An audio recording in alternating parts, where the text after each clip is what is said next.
Isso é importante porque a gente tem vários protocolos, vários estudos multicêntricos mostrando a importância do fluxo TIM3 para a função ventricular esquerda. Obviamente, quanto mais rápido a gente conseguir que essa artéria volte a ter o fluxo estabelecido e, obviamente, o fluxo TIM3, melhor a função ventricular após o infarto. Isso significa o quê? Menor risco do paciente evoluir com eventos como reinfarto, insuficiência cardíaca, AVC e morte. Ou seja, a importância do fluxo TIM3 é fundamental, ou seja, tempo é músculo e o fluxo TIM3 é consequência da rapidez com que a gente vai chegar para desobstruir essa artéria, restabelecendo o fluxo nessa região do coração. E aí a gente vê então a classificação do SCORE-TIM, o TIM SCORE, para a estratificação de risco no infarto com supra. Então no infarto com supra, a gente vai levar em consideração, e aí cada um desses itens tem uma pontuação, que no final vai dar 14, né? Então idade acima de 75 anos, 65 a 74 vale menos um pouco, história de diabetes, hipertensão, angina, no exame físico a pressão menor que 100, a frequência cardíaca maior que 100, a classe KILIP, ou seja, se o paciente já está crepitando, já está dispneico, né? Então vale 2 pontos, se for entre 2 e 4. E se o paciente for magrinho, ou seja, menos que 67 quilos, também é um fator de risco. Se o paciente tem o supradesnivelamento do segmento ST em parede anterior ou bloqueio de ramo esquerdo, também é uma coisa importante a se contabilizar, né? Porque são os infartos mais extensos realmente. E se o paciente levou para ter acesso à terapia de reperfusão mais do que 4 horas, também vai contar ponto para o final, ou seja, quanto mais tempo demora, pior a evolução. Então isso é um fator, uma variação, uma variável muito importante. O total de 14 pontos e aí até 3 pontos, baixo risco, 3 a 5 pontos, médio risco, acima de 5, alto risco. Existe uma classificação para angina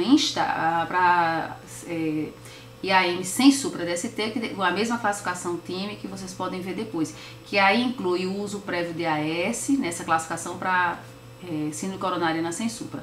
Uso prévio de AS, também fatores de risco, a idade é semelhante, se o paciente tem alteração de eletro já acima de 0,5 e maior ou igual a 0,5 milímetros no eletro, também já vai pontuando, tá certo? Se já usava AS antes.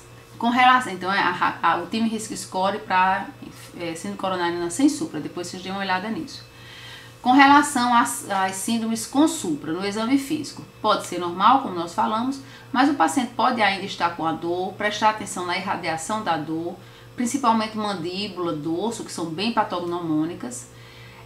A dor deverá cessar com o uso de nitrato ou mesmo espontaneamente, presença de sudorese, vômitos, fraqueza, tudo isso pode ser sintoma de uma síndrome coronariana aguda. Hipotensão, bradicardia, dispneia, taquicardia, estágio jugular, né, que é um dos itens no diagnóstico de insuficiência cardíaca, arritmias, congestão pulmonar, né, uma escuta cardíaca crepitando, ou um raio-x de tórax com congestão, sopro diastólico aórtico ou um sopro sistólico mitral. Então tudo isso pode estar presente no exame físico. Com relação ao eletro, nas síndromes com supra, a gente vai ter que ver, obviamente, o supradesnivelamento do segmento ST em 2 ou mais derivações contíguas. Então não pode ser, por exemplo, um supra-DST em D1 e em V1, não. Tem que ser numa derivação que exista lógica, né? Que a gente já sabe qual é por esses números que vocês estão vendo aí. Então, parede anterior, anterolateral e anteroseptal altera o quê? V1 a V6. Qual a artéria mais envolvida? A artéria descendente anterior, provavelmente. Um infarto de parede lateral. O que é que altera no eletro? D1 e AVL. Artéria circunflexa ou às vezes um ramo diagonal grande. Infarto de parede inferior vai alterar o quê? D2, G3 e AVF, coronária direita. E por aí vai, parede posterior ou um BRE novo, mas a gente tem que ter certeza que é novo. A normalização do supra-DST é um dos indicadores de reperfusão, certo? Em pelo menos 50%, tá? Tem que reduzir em 50%. Então aí vocês veem um exemplo de um supra, né, V3, que evoluiu na letrinha A. é a fase hiperaguda do infarto, corrente de lesão, né, A e B. Depois a gente vai vendo que o paciente vai perdendo a onda inicial R, praticamente não tem, o supra diminui, mas na letra D vocês vão ver que praticamente não tem R inicial, o supra reverteu e ficou só com a onda T negativa, ou seja, o paciente já então evoluindo para uma necrose. E ele coloca essa alteração da letra D como sendo uma semana, né?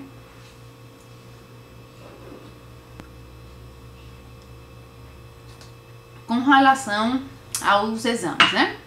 Então, com relação às enzimas, a gente já sabe, todo mundo aqui já sabe, CK total, CKMB, CK massa.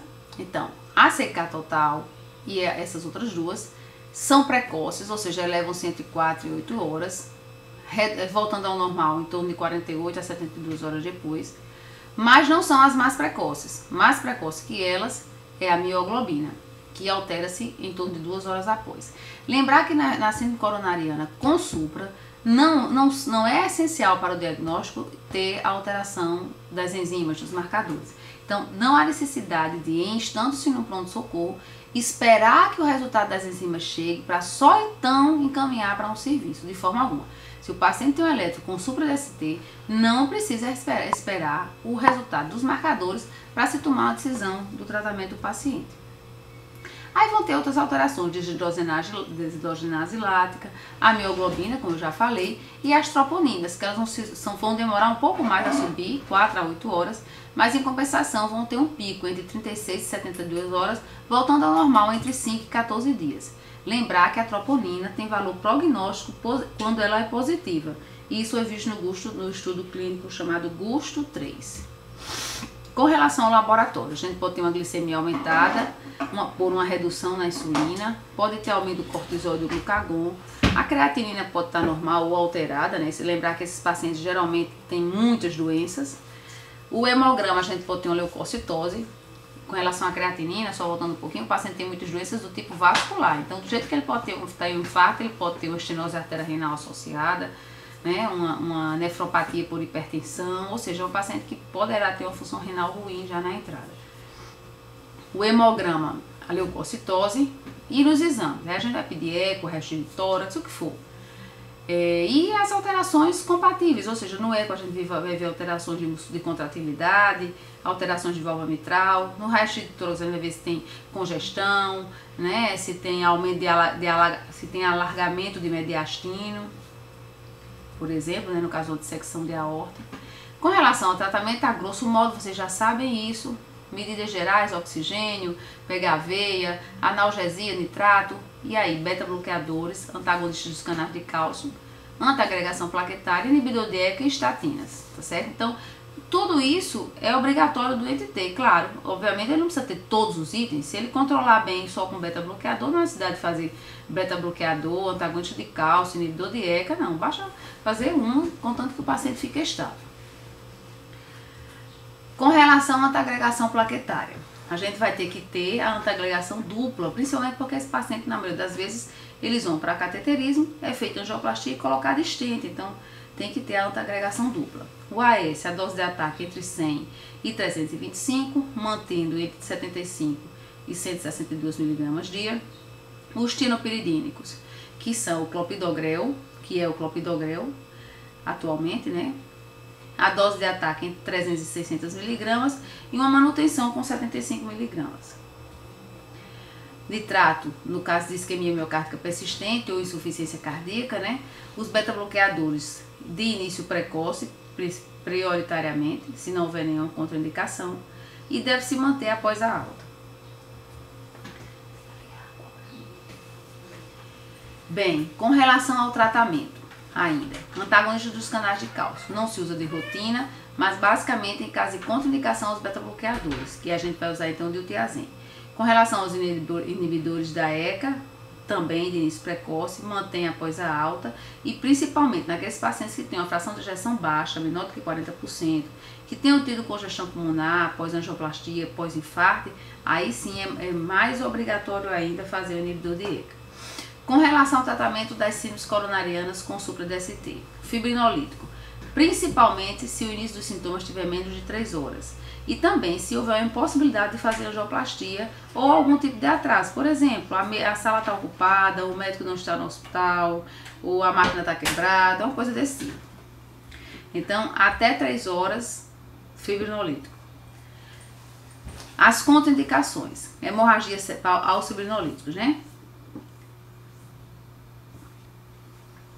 Hemorragia cerebral prévia, traumatismo craniano, lesão vascular cerebral, neoplasia intracraniana, AVC isquêmico com menos de 3 meses, algum sangramento internativo, uma dissecção de aorta, coagulopatia e redução da expectativa de vida. As contraindicações relativas para o fibrinolítico. Uma hipertensão grave não controlada. Por que é relativo? Porque você pode baixar a pressão e depois fazer o trombólitico.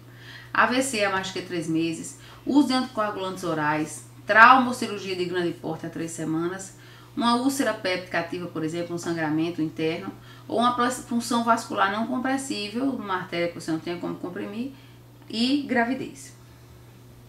Com relação ao tratamento medicamentoso, além de tudo isso que a gente já falou, lembrar da heparina de baixo peso, ou não fracionada, quando não houver indicação para de baixo peso, e o inibidor GP2B3A, que é o tirofiban ou abciximab. Nós aqui usamos preferencialmente o tirofiban, tendo em vista os custos. Bem, então o clássico, né, o que a gente já sabe, o estabelecido, é isso aí. AS, inibidor de ECA, beta-bloqueador e estatina. Entretanto, e agora vocês estão vendo uma artéria coronária direita ocluída. Nessa aí, por exemplo, a artéria não enche nada, né? Tanto é que essa coisinha que aparece aí de lado balançando já estava assim antes de injetar na coronária direita. Então é uma artéria com fluxo time 0, ou seja, a artéria não abriu, não tem fluxo após a obstrução. Voltando. Com relação a angioplastia, então a gente já falou do trombolítico, agora vamos falar um pouquinho da angioplastia. Então, o início dos sintomas com mais de 3 horas, possibilidade de realizar a angioplastia, ou seja, não vai ter atraso. Aquele paciente que tenha alto risco para eventos, né, um paciente hipertenso grave, etc., que você não tem como fazer trombolítico. E lembrar que os pacientes de alto risco também são aqueles que estejam em KILIP3, crepitando, né, em choque cardiogênico, que tem alguma contraindicação para fibrinolítico ou exista dúvida do diagnóstico. E aí é o exemplo dessa angioplastia, foi passada a corda na coronária direita, o balão, foi dilatada a artéria, começou a abrir, e aí, acredito que seja a última, a gente não colocou o exame inteiro, não sei exatamente porquê. A gente vê a artéria aberta com um trombo no terço proximal e lá embaixo no ramo ventricular posterior e descendente posterior.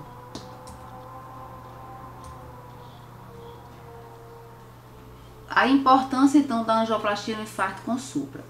Então, acima de 3 horas, angioplastia. Maior chance de obter fluxo time 3 que os fibrinolíticos. A reoclusão após o trombolítico é bem maior. E no GUSTO 1, a mortalidade aos 30 dias foi de 12%. E pós-trombolítico e reoclusão, ou seja, 12% após o uso de trombolítico versus 1,1% pós-angioplastia. Tá. Com relação então à angioplastia no infarto ATC primária, foi iniciada em 1980 por Hassler. A gente já sabe que a mortalidade e o reinfarto são menores.